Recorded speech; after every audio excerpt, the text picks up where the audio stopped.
نوجوان ساتھیوں، عزیز طلباء، اللہ کا لاکھ لاکھ شکر ہے، مالک ارض و سما نے ہمیں جمعۃ المبارک کی ان عظیم گھڑیوں میں مل بیٹھنے کا موقع عطا فرمایا۔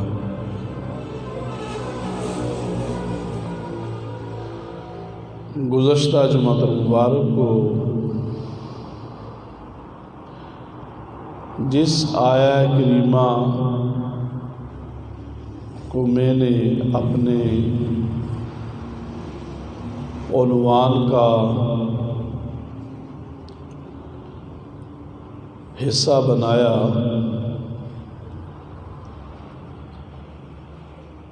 کہ ایک طرف اللہ نے 8 چیزوں کا ذکر فرمایا اور دوسری طرف میرے رب نے 3 چیزوں کا بیان کیا، اور یہ کہا کہ ان 8 چیزوں کی محبت ان 3 چیزوں پر غالب نہیں آنی چاہیے۔ اگر غالب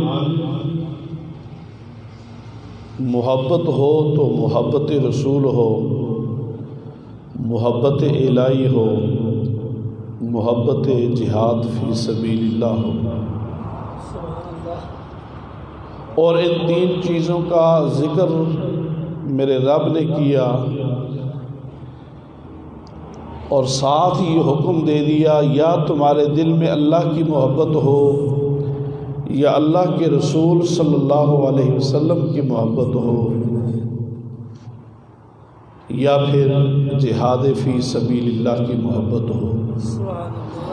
اس حکم کو رب نے اپنی ذات کے ساتھ، حضور کی ذات کے ساتھ اور جہاد فی سبیل اللہ کے ساتھ خاص کر دیا۔ تو ان تینوں چیزوں میں سے جو اصل ہے وہ ہے محبت رسول۔ جب محبت رسول ہوگی تو پھر بندہ محبت الہی تک پہنچتا ہے۔ محبت رسول ہوگی پھر بندہ جہاد فی سبیل اللہ کی گھاٹی تک پہنچتا ہے۔ تو صحابہ کرام رضوان اللہ تعالی علیہم اجمعین نے مجھے اور آپ کو معیار محبت رسول پر فائز ہو کر اس مقام کو حاصل کر لیا جس مقام پر پہنچ کر رب نے اعلان کر دیا، اے صحابہ تم نے میرے نبی سے وہ محبت کی ہے، وہ رسول اللہ کی ذات کے ساتھ آپ نے ایمان و یقین کا وہ درجہ قائم کیا ہے، اس ایمان و یقین کے درجے کو سامنے رکھتے ہوئے، اس حب رسول کے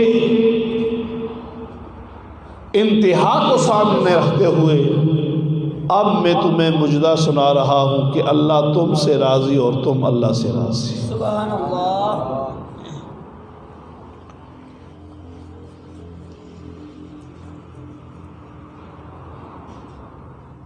ہم پر کوئی اسلام کے حوالہ سے، اللہ کے حوالے سے، رب کے رسول کے حوالے سے کوئی تکلیف نہیں پہنچی۔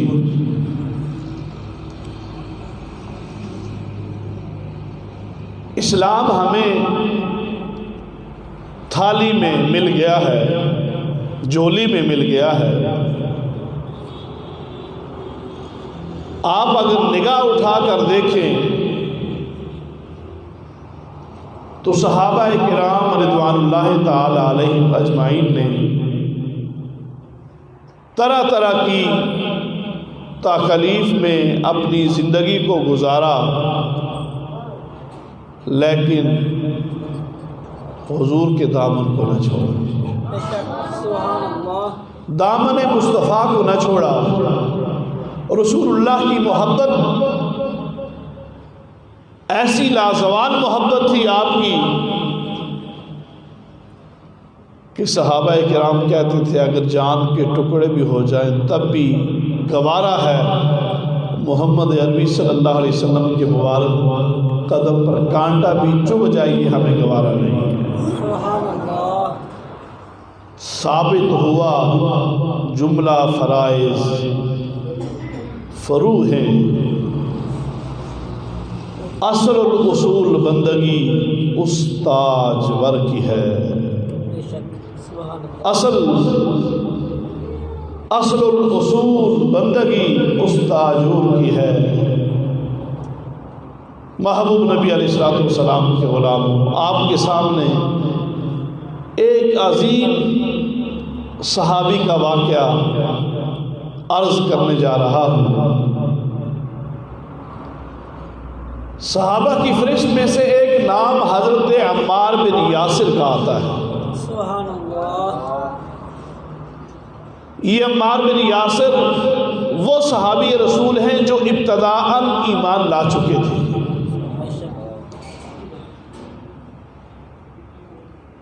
حضرت عمار بن یاسر رضی اللہ تعالی عنہ کو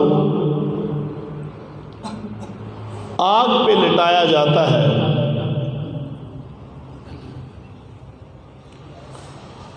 اور آگ پہ لٹا کر آپ کو کوڑوں سے مارا جاتا ہے۔ آپ کی جو ہے وہ کمر زخموں سے چور چور ہو جاتی ہے، آگ کے جلنے کی وجہ سے آپ کا وجود جو ہے وہ زخمی ہو جاتا ہے۔ تو میرے اور آپ کے پاک نبی علیہ السلام کی ذات اقدس کا حضرت عمار سے کعبہ شریف کے سامنے سے جب گزر ہوا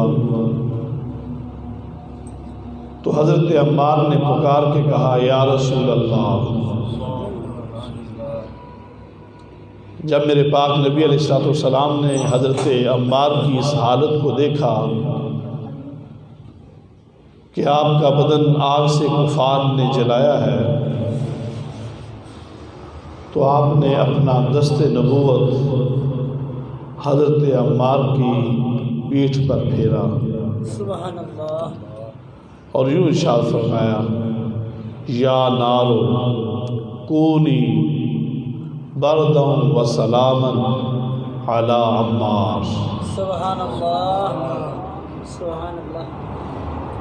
کما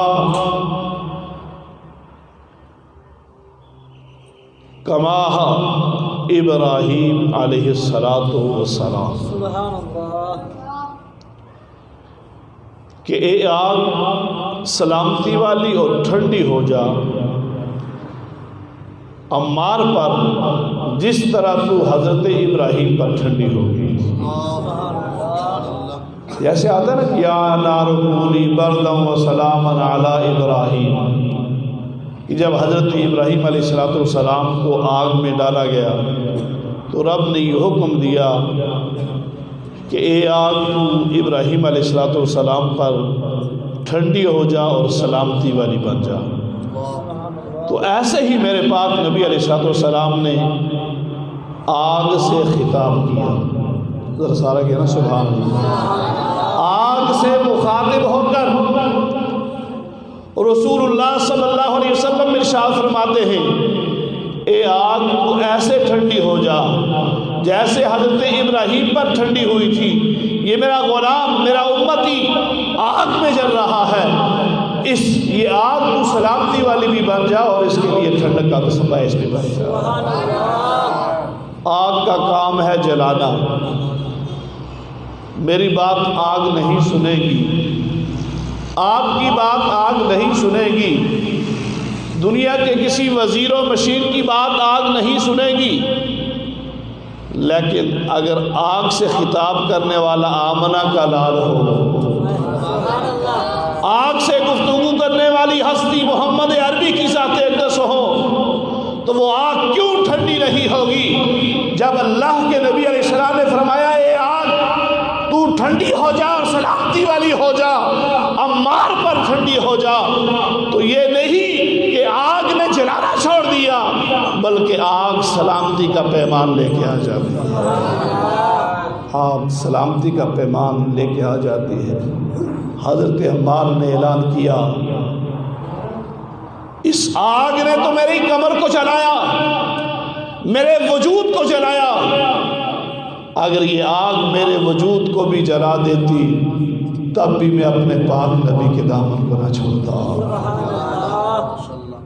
یعنی استقلال دیکھ لیں، اللہ کے نبی علیہ السلام کی محبت کا وہ انداز دیکھ لیں کہ اگر اتنے ظلم و ستم جتنے صحابہ کرام پر ہوئے اگر کسی اور پر ہوئے ہوتے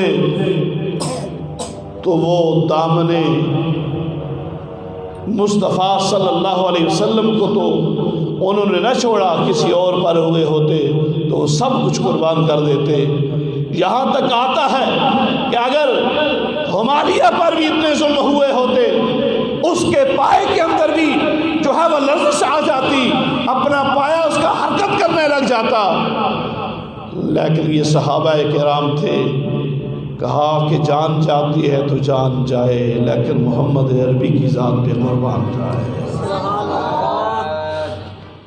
حضرت زید بن دسنہ رضی اللہ تعالیٰ عنہ حضور علیہ السلام کے صحابی ہیں۔ حضرت عمر فاروق رضی اللہ تعالیٰ عنہ کا دور ہے۔ حضرت عمر نے دیکھا کہ ان کی پیٹھ پر سفید سفید نشان نظر آئے۔ حضرت عمر نے حضرت زید سے کہا، اے زید یہ سفید نشان آپ کی کمر پہ نظر آ رہے ہیں، تو یہ کس چیز کے نشان ہیں؟ سنیے حضرت زید نے جو جواب دیا، آپ ارشاد فرمانے لگے، اے عمر یہ نشان اس وقت کے ہیں جب آپ اپنے ہاتھ میں تلوار ننگی لے کر رسول اللہ صلی اللہ علیہ وسلم کو قتل کرنے کے لیے مکہ المکرمہ کے چکر لگا رہے تھے، اور ہم کفار مکہ کے ظلم برداشت کر کے اعلان کر رہے تھے ہم وہ لوگ ہیں جو حضور سے محبت کرنے والے ہیں، ہم وہ لوگ ہیں جو حضور سے پیار کرنے والے ہیں۔ جب یہ بات حضرت زید بن دسنہ نے حضرت عمر کے سامنے کہی تو سیدنا عمر فاروق رضی اللہ تعالیٰ عنہ کی آنکھوں سے آنسو روا ہو گئے، آنسو بہنا شروع ہو گئے، اور حضرت زید کی مبارک پیٹھ پر اپنے دست مبارک کو پھیرنے لگ گئے کہ اے زید تو نے حضور سے وفا اس وقت کی جس وقت لوگ آپ کے مخالف تھے، لوگ آپ کے ساتھ دشمنی رکھتے تھے۔ پاک نبی علیہ السلام کے غلام حضرت زید بن دسنہ نے اپنی ذات کو قربان کر کے، حتیٰ کہ یہاں تک آتا ہے کہ جس وقت حضرت خباب رضی اللہ تعالیٰ عنہ حضور علیہ السلام کے ایک صحابی ہیں، خاں کے ساتھ ان کا نام نامی اس میں گرامی آتا ہے، سیدنا خباب رضی اللہ تعالیٰ عنہ، خبیب بھی کہتے ہیں اور خباب بھی کہتے ہیں، اور ایک غزوے کے موقع پر آپ کو پکڑ کر لے گئے اور صفوان بن امیہ کے ہاتھ فروخت کر دیا۔ یہ امیہ کا بیٹا تھا، اور امیہ جو ہے وہ غزوہ بدر میں قتل ہو گیا، اور یہ وہ واحد کافروں میں سے شخص ہے کہ ابی بن خلف جو ہے وہ نبی پاک صلی اللہ علیہ وسلم کی ذات اقدس سے شہید ہوا، یا ذات اقدس سے واصل جہنم ہوا۔ یعنی پاک نبی علیہ السلام کے غلاموں امیہ غزوہ بدر میں مارا گیا، اور اس کے بیٹے کے حوالے حضرت سیدنا خباب رضی اللہ تعالیٰ کر دیا۔ اور پھر اس نے کیا کیا؟ اس نے کہا کہ میں ان کو خانہ کعبہ کے سامنے سولے دوں گا، تمام کفار مکہ کے سامنے انہیں عبرت کا نشان بناؤں گا، انہیں بتاؤں گا کہ محمد عربی سے محبت کرنے کا نتیجہ کیا نکلتا ہے۔ پاک نبی علیہ السلام کے غلام حضرت خباب رضی اللہ تعالیٰ عنہ کو جب سولی پہ لٹکانے لگے تو سفیان بن امیہ نے سوال کیا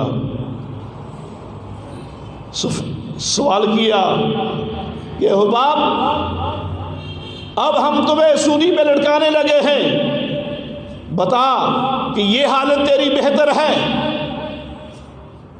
یا محمد عربی کے سبب سے تو اس حالت کو پہنچا ہے؟ تو اتنا کہہ دے کہ میری جگہ پہ محمد عربی کی ذات اقدس ہو تو ہم آپ کو چھوڑ دیں گے۔ سبحان اللہ، حضرت خباب نے کیا پکار کے کہا؟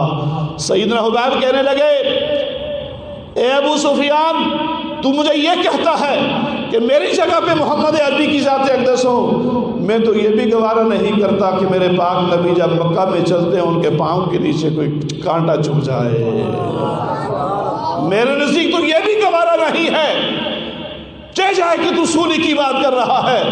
یہ ایک جان کیا ہے؟ اگر ہزاروں جانیں ہوں، ایک ایک کر کے حضور کے قدموں پہ قربان ہو جائیں تو میرے لیے یہ شان کی بات ہے، میرے لیے یہ عظمت کی بات ہے۔ پاک نبی علیہ السلام کے غلاموں، دیکھ لیں کہ اپنی جان کی پرواہ نہیں ہے۔ صحابہ کرام کہتے ہیں کہ اگر سولی پہ ہمیں لٹکا دیا جائے تو 3 دن تک ہماری لاش لٹکتی رہے تو یہ اعلان کرتی رہے گی کہ یہ وہ لوگ ہیں جو پاک نبی علیہ السلام کی ذات کے ساتھ محبت کرنے والے تھے، حضور صلی اللہ علیہ وسلم کی ذات کے ساتھ وفا کرنے والے تھے۔ سبحان اللہ و بحمدہ سبحان اللہ العظیم۔ اللہ کے پاک نبی نے شاہ فرمایا نا کہ لا یؤمن احدکم حتی اکون عندہ من نفسہ احب الیہ من نفسہ، اس وقت تک کوئی مومن نہیں ہو سکتا جب تک کہ وہ حضور صلی اللہ علیہ وسلم کی ذات سے کامل محبت نہ کرے۔ ایمان کامل تب ہوتا ہے، ایمان مکمل تب ہوتا ہے کہ جب حضور علیہ السلام کی ذات سے محبت کی جائے۔ تو یہ صحابہ کرام رضوان اللہ تعالی علیہم اجمعین نے عملی طور پر آپ نے بتا دیا کہ لوگوں، قیامت کی صبح تک آنے والوں، حضور کا کلمہ پڑھنے والوں، یاد رکھنا کہ ہم وہ لوگ ہیں کہ جو نبی پاک صلی اللہ علیہ وسلم کی خاطر، حضور صلی اللہ علیہ وسلم کی ذات کے لیے ہم نے طرح طرح کی قربانیوں کو برداشت کیا اور اپنے رب کی بندگی کو نہ چھوڑا۔ حضرت بلال رضی اللہ تعالیٰ عنہ حضور علیہ السلام کے ایک عظیم صحابی ہیں،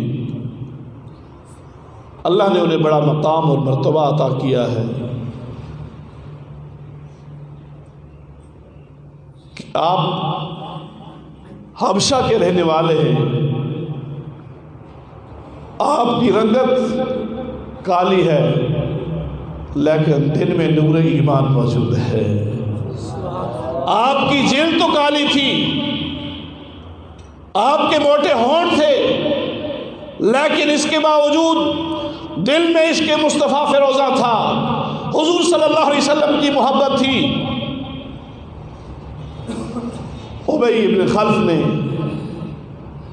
آپ کو طرح طرح کی تکالیف کے اندر مبتلا کیا، حتیٰ کہ یہاں تک آتا ہے کہ آپ کو انگاروں پہ لٹا دیا جاتا اور لٹانے کے بعد اوپر چارپائی ہاتھ اور پاؤں پہ رکھ کر طرح طرح کی تکلیف، منہ پر پتھر رکھ دیے جاتے،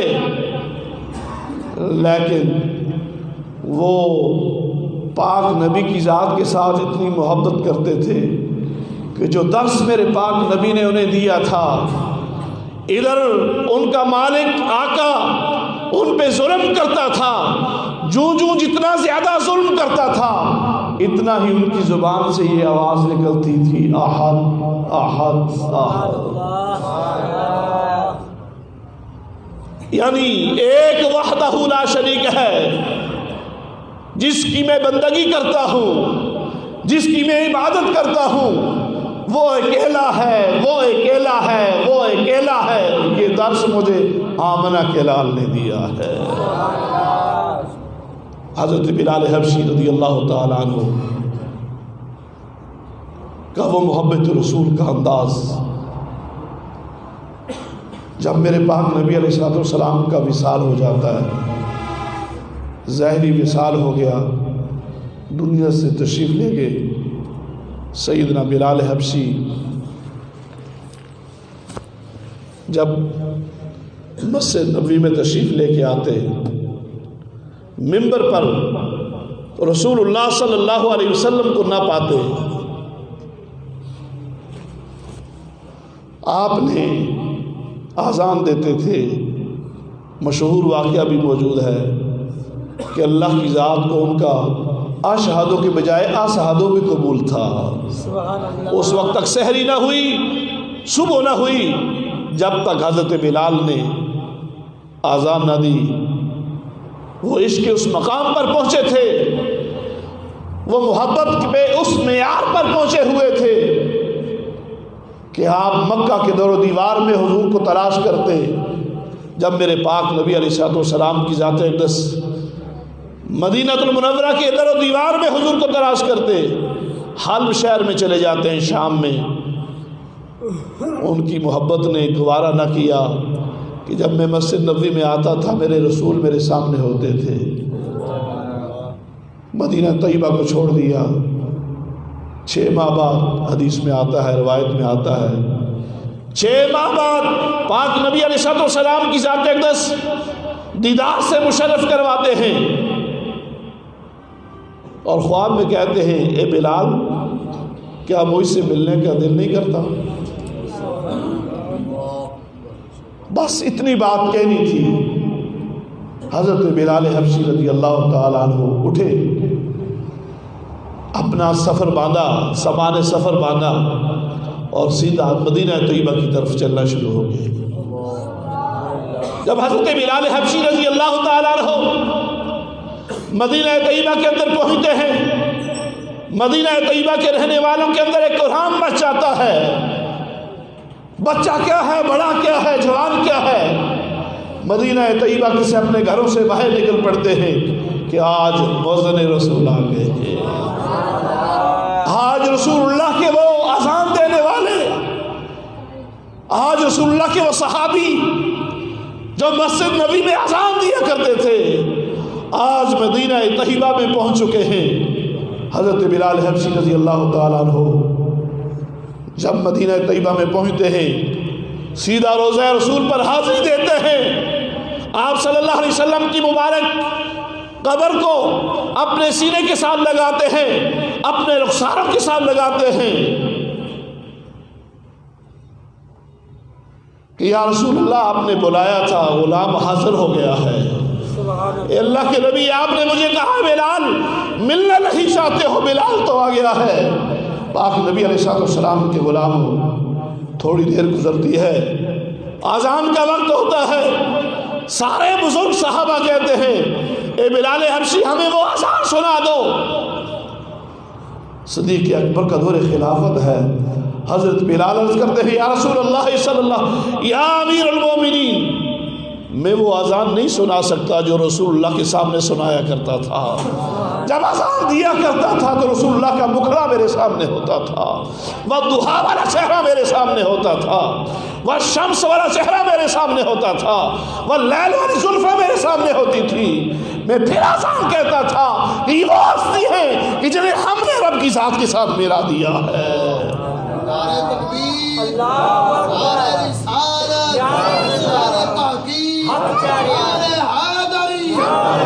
یہ وہ ہستی ہے کہ جنہوں نے ہمیں رب رب کی ذات کے ساتھ ملا دیا ہے، رب کی پہچان کرا دی ہے، رب کی محبت کا، رب کی معرفت کا جام پہلا دیا ہے، آج وہ موجود نہیں ہے، میں آزاد نہیں کہہ سکتا۔ اختصار سے بات کرتا ہوں، سب نے کہا کہ حسنین کریمین کو کہا جائے، حضرت امام حسن تشریف لے آتے ہیں، امام حسین آ جاتے ہیں، ایک بھائی نے دائیں ہاتھ پکڑ لیا، ایک بھائی نے بائیں ہاتھ پکڑ لیا، اے چچا جان ہمیں وہ اذان سناؤ جو نانا جان کے سامنے سنایا کرتے تھے۔ ان کی بات کو آپ نے معذرت نہ کی، آذان دینا شروع کر دی، اللہ اکبر اللہ اکبر۔ جب اشہد ان لا الہ الا اللہ اشہد ان محمد رسول اللہ پہ پہنچے تو جب پاک نبی کو ممبر پہ نہ پایا تو بے ہوش ہو کر زمین پہ تشریف لے آتے ہیں، آنکھوں سے جو ہے بے اختیار آنسو کی لڑی جڑی ہوئی ہے، اور پاک نبی علیہ السلام کے غلاموں بلال حاضر ہے، آج رسول اللہ آپ نے بلایا ہے۔ آپ سے مکمل اذان نہ ہوئی، یہ کیا تھا؟ یہ محبت رسول تھی۔ آج کا درس یہ ہے کہ میرے پاک نبی کے غلاموں، صحابہ کرام نے حضور علیہ السلام کی ذات کے ساتھ ایسی محبت کا رشتہ قائم کیا تھا، کوٹ کوٹ کر حضور کی ذات کے ساتھ محبت کی تھی کہ اپنی جان کی پرواہ نہ کی، اپنے مال کی پرواہ نہ کی، اپنے خاندان کی پرواہ نہ کی، اپنی اولاد کی پرواہ نہ کی، اور ایک ہی پرواہ تھی کہ پاک نبی علیہ السلام کی ذات اقدس کیسے ہے۔ حضور کی محبت میں اپنا جینا، اپنا مرنا، اپنا اوڑھنا اور بچھونا اگر کسی چیز کو بنا لیا تھا وہ رسول اللہ کی محبت تھی۔ اسی لیے تو رب کا قرآن کہتا ہے، اللہ کا قرآن کیا کہتا ہے؟ آخری بات آپ دوست پر ذکر کرتا ہوں، اللہ کا قرآن کہتا ہے فَإِنْ آمَنُوا بِمِثْلِ مَا آمَنْتُ بِهِ فَقَدِ اهْتَدَوْا۔ ایمان لے کے آؤ۔ یا رب العالمین کیسے ایمان لے کر آئیں؟ یا الہ العالمین کیسے ایمان لے کر آئیں؟ بِمِثْلِ مَا آمَنْتُمْ بِهِ، تم ایسے ایمان لے کے آؤ جیسے صحابہ ایمان لے کے آئے ہیں۔ تم ایسے ایمان لے کر آؤ جیسے صحابہ ایمان لے کر آئے ہیں۔ صحابہ نے کیسے ایمان لایا تھا اور اس ایمان کو اوج سریا پر پہنچایا تھا، وہ بلال حبشی نے حضور کی ذات کے ساتھ محبت کر کے بتا دیا ہم ایمان ایسے لے کے آئے۔ معتز زید بن نصرہ نے محبت کر کے بتا دیا کہ ہم رسول اللہ کی ذات کے اوپر ایمان ایسے لے کر آئے تھے، اور حضرت بلال نے اپنی تکلیفیں برداشت کر کے اعلان کر دیا کہ ہم حضور کی ذات کے ساتھ پیار کرنے والے ہیں، حضور کی ذات کے ساتھ محبت کرنے والے ہیں۔ اسی لیے علامہ اقبال نے کہا تھا کہ محمد سے وفاتو نے تو ہم تیرے ہیں، یہ جہاں چیز ہے کیا لوح قلم تیرے ہیں۔ دین کا نچوڑ بتا دیا، کہا کہ تم اگر اللہ کی ذات کے ساتھ محبت کرنا چاہتے ہو، اللہ کو اپنا محبوب بنانا چاہتے ہو، اللہ کی معرفت حاصل کرنا چاہتے ہو، اللہ کی پہچان حاصل کرنا چاہتے ہو، بس حضور کی غلامی اختیار کر لو، تمہیں اللہ بلند مقام عطا کر دے گا۔ اسی مضمون کو انشاءاللہ آنے والے جمعے کو بھی